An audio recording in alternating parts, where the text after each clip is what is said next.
पेटियां होती हैं क्यों बनती है, इसे जानेंगे।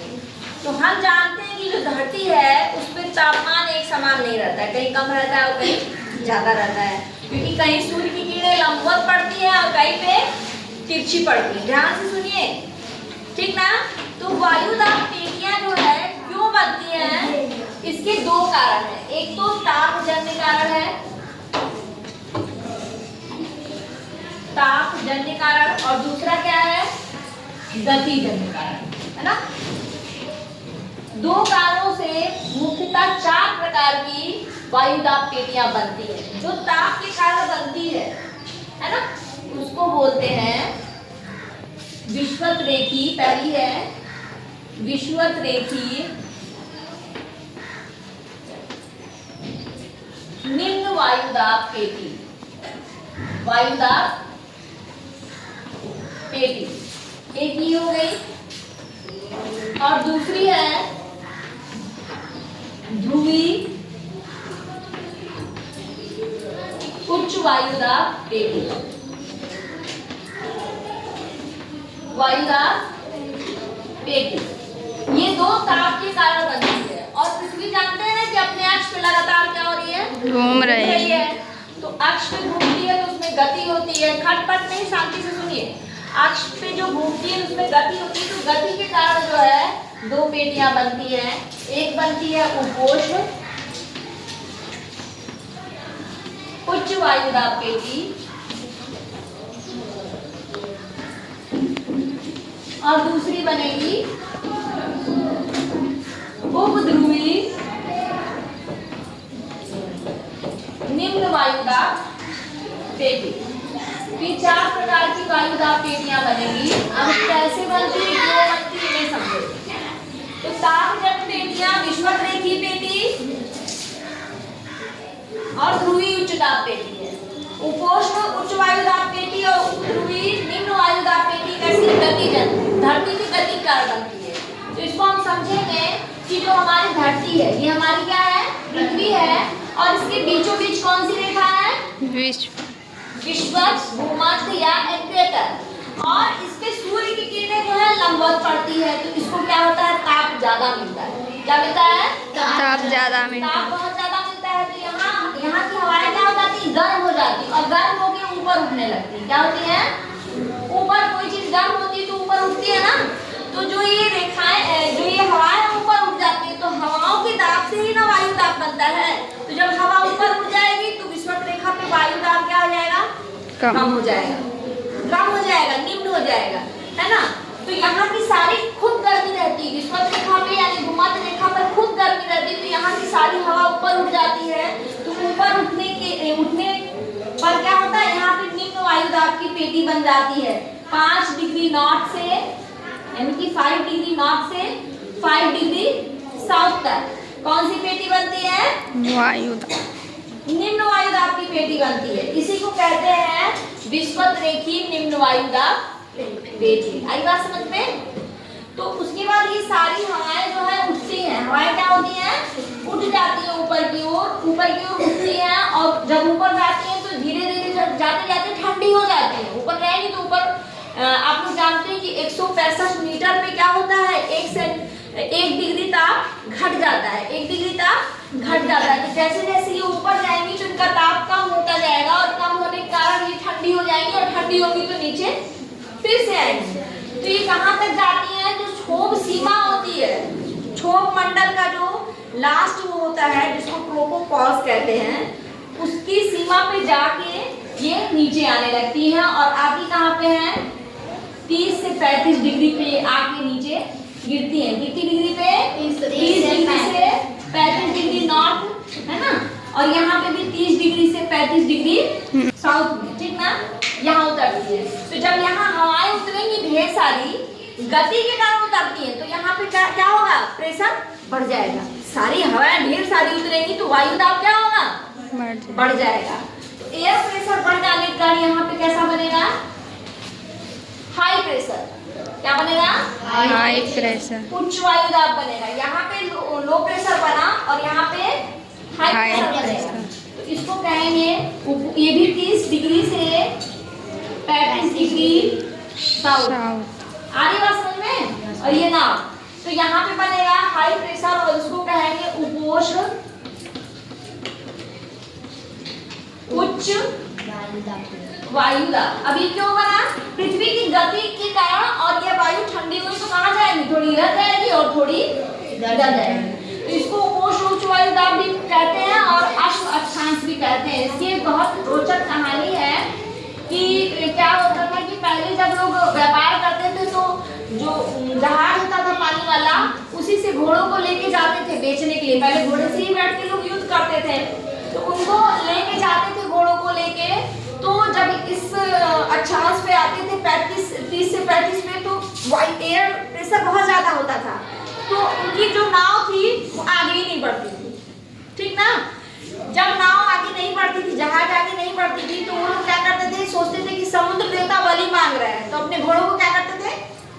फेंक देते थे। 2-3 घोड़े फेंक देते थे, तो जो जहाज थी उसका वेट कम हो जाता था, तो जहाज चलने लगती थी। इसीलिए इसको अश्व अक्षांश कहते हैं। क्या कहते हैं? अश्व मतलब घोड़ा होता है, क्योंकि यहाँ घोड़े की बलि दी जाती थी। लेकिन वो ये नहीं जानते थे कि यहाँ प्रेशर बहुत हाई है और यहाँ ढेर सारी ताकत नहीं है, हवाएं आके उतर रही है। यहाँ पे क्या हो रहा है? हवाएं आके उतर रही है। तो यहाँ लो प्रेशर बन गया। क्यों? क्योंकि तापमान बहुत ज्यादा था। और तापमान और वायुदाब में क्या होगा? बता चुके हैं ना कि विपरीत संबंध होगा। तापमान ज्यादा तो वायुदाब कम, वायुदाब ज्यादा तो तापमान कम। आई बात समझ में? तापमान ज्यादा तो वायुदाब कम, तापमान कम तो वायुदाब ज्यादा। तो यहाँ पे क्या होगा? यहाँ पे गति के कारण वायु आके उतरी। उसके बाद फिर नेक्स्ट जो होता है, फिर यहाँ पे देखिए, यहाँ पे 60 से दूसरा चित्र बनाते हैं, यहाँ पे बड़ा बना देते हैं। तो ये समझ में आया आप लोग को कि यहाँ पे 5 डिग्री नॉर्थ से लेके 5 डिग्री साउथ तक, 5 डिग्री नॉर्थ से 5 डिग्री साउथ तक क्या है? लो प्रेशर बेल्ट है ताप के कारण। फिर जो है 30 से 35 डिग्री नॉर्थ और 30 से 35 डिग्री साउथ में कौन सा प्रेशर है? High pressure. हाई प्रेशर क्यों है? गति के कारण। क्यों है? गति के कारण। और इसको कहेंगे उपोष्ण उच्च वायुदाब या अक्ष अक्षांश कहते हैं, ठीक ना। 30 डिग्री नॉर्थ से 35 डिग्री नॉर्थ और यहाँ भी साउथ, दोनों साउथ है, ठीक ना।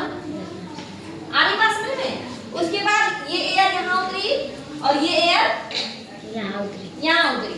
अब फिर देखिए, फिर यहाँ पे गति के कारण, पृथ्वी की जो गति होती है उसके कारण अपकेंद्री बल कार्य करता है। कौन सा कार्य करता है? बल।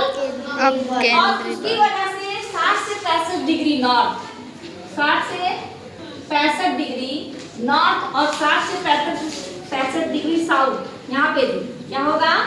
लो प्रेशर बनेगा। क्यों बनेगा? अपकेंद्री बल के कारण। 60 से साउथ और 60 से 65 डिग्री साउथ, यहाँ कौन सा प्रेशर बेल्ट बनेगा? लो प्रेशर बेल्ट बनेगा, क्योंकि पृथ्वी जो है जब घूर्णन गति करती है तेजी से, तो अपकेंद्री बल यहाँ कार्य करते हैं और सारी हवाएं फेंक दी जाती हैं, है ना। तो कुछ हवाएं देखिए यहाँ से आएंगी इस पे, है ना, इस पे आएंगी 30 से 35 डिग्री, और कुछ हवाएं कहाँ चली जाएंगी? ध्रुव पे चली जाएंगी, ठीक ना। यहाँ भी यही काम होगा। कुछ हवाएं जो है यहाँ से 30-35 डिग्री पे आई और कुछ हवाएं ध्रुव पे चली गई। ध्यान दीजिए, अब यहाँ पे जो हाई प्रेशर बन रहा है उपोष्ण, दो जगह से हवाएं आ रही है। 2 जगह से हवा आ रही है ना।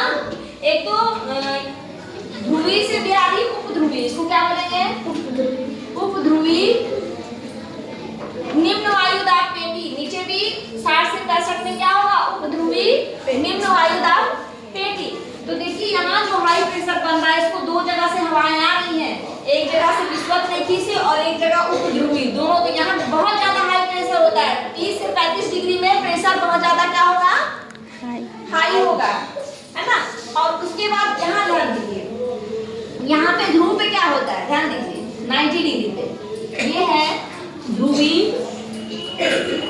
उच्च दाब पेटी, हाई प्रेशर। यहाँ क्या होगा? High pressure. अब देखिए यहाँ क्यों हाई प्रेशर है? यहाँ टेम्परेचर बहुत लो होगा। टेम्परेचर क्या होगा? कम होगा, तो वायुदाब अधिक होगा। टेम्परेचर कम और वायुदाब अधिक। तो यहाँ पे कौन सी पेटी बनेगी? तापजन। कौन सी पेटी बनेगी? तापजन। तो देखिए ये ध्रुवी ताप पेटी किस लिए से आप लोगों को याद हुआ 7 पेटियां बन जा रही हैं। 4 मुख्य रूप से है, ये कौन सी? विषुवत रेखी निम्न वायु दाब पेटी जो अत्यधिक तापमान के कारण बनी।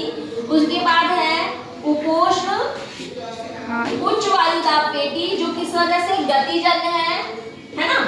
उसके बाद ये वाली पेटी भी किस लिए है? गतिजन्य है, लो पेटी है। और ये वाली क्या है? ताप की वजह से, ठीक ना। तो देखिए 1 2 3 4 5 6 7 मुख्यतः 4 हैं और ऐसे कितनी पेटियां बन जाएंगी? 7।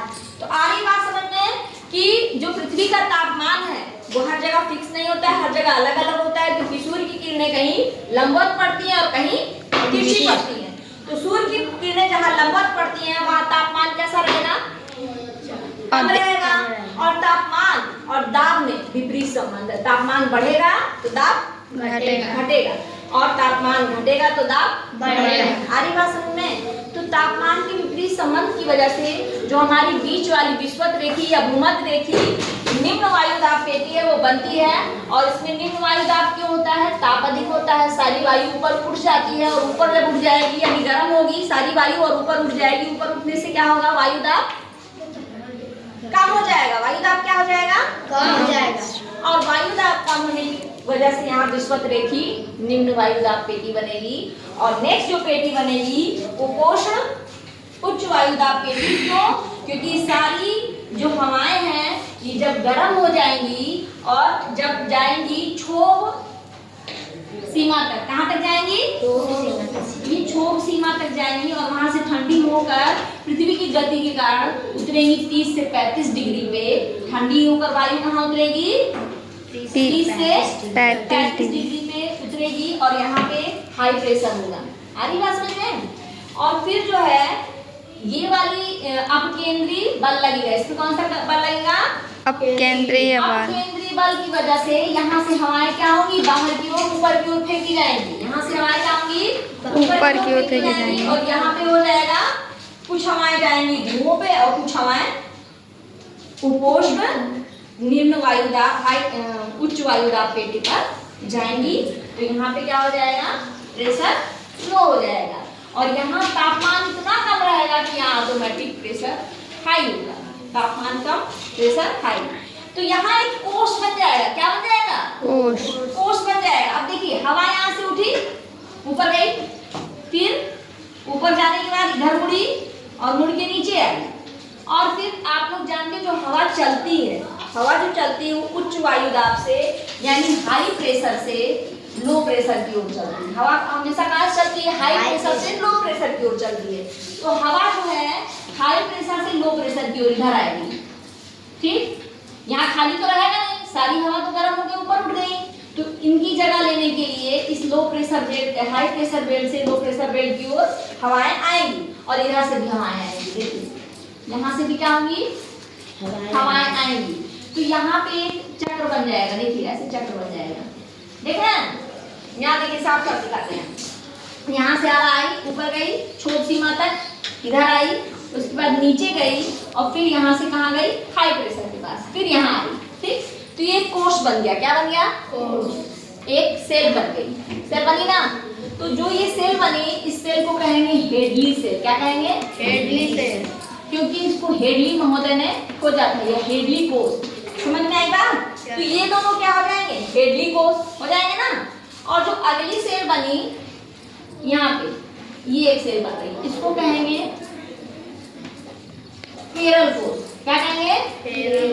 फेरल कोष या फेरल सेल। अब देखिए यहाँ हवा कैसे जाएगी? ये हाई प्रेशर है और ये लो प्रेशर है, तो हाई प्रेशर से लो प्रेशर की ओर हवा जाएगी। ठीक ना। तो यहाँ पे ऐसे जाएगी, हाई प्रेशर से लो प्रेशर की ओर। ठीक, उसके बाद देखिए ये दोनों हो गया फेरल कोष। ये दोनों कौन सा था? हेडली कोष है ना, H लिख दे रहा है, ये हेडली कोष है और ये हो गया फेरल कोष।